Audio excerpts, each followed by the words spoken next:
सोने दरात मोठी घसरण, गुंतवणूकदारांसाठी महत्त्वाचे अपडेट. गेल्या आठवड्यापासून सोने दरात सतत चढउतार दिसत असले तरी एकंदरीत ट्रेंड खाली जाण्याचा आहे. भारतात 10 ग्रॅम सोन्याच्या किमतीत साधारण 800 रुपये ते 1500 रुपयेपर्यंत घट झाली आहे.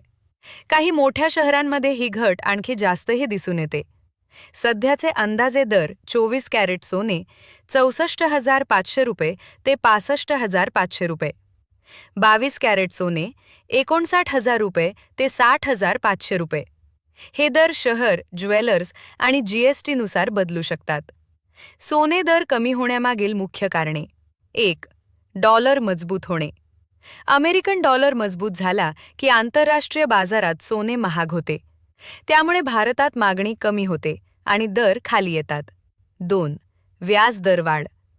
अमेरिका आणि इतर देशांमध्ये व्याजदर वाढत असल्याने गुंतवणूकदार सोने सोडून बँक किंवा बॉन्डमध्ये पैसे टाकत आहेत. 3. जागतिक बाजारातील दबाव. ग्लोबल मार्केटमध्ये सोन्याच्या किमतीत घसरण झाल्याचा थेट परिणाम भारतीय बाजारावर पडतो. Booking, profit booking. अनेक गुंतवणूकदारांनी आधी घेतलेले सोने विकायला सुरुवात केली आहे. त्यामुळे सप्लाय वाढून किंमत कमी होत आहे. लग्नसराईपूर्वीची शांत मागणी. सध्या मोठा सण किंवा लग्नसराईचा हंगाम नसल्याने मागणी थोडी कमी आहे. पुढील अंदाज, एक्सपर्ट व्ह्यू. अल्पकालात शॉर्ट टर्म दर अजून थोडे खाली येऊ शकतात, पण अक्षय तृतीया आणि लग्नसराई सुरू झाल्यावर मागणी वाढू शकते. दीर्घकालात सोने अजूनही सुरक्षित गुंतवणूक मानली जाते. गुंतवणूकदारांसाठी सल्ला: एकदम मोठी खरेदी करू नका. थोड्या प्रमाणात SIP पद्धतीने खरेदी करा. दर अजून खाली येण्याची वाट पाहणे फायदेशीर ठरू शकते.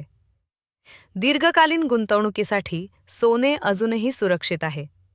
निष्कर्ष: सध्या सोन्याचा भाव कमी होत असला तरीही तात्पुरती घसरण असू शकते. योग्य वेळ साधून गुंतवणूक केल्यास भविष्यात चांगला फायदा मिळू शकतो.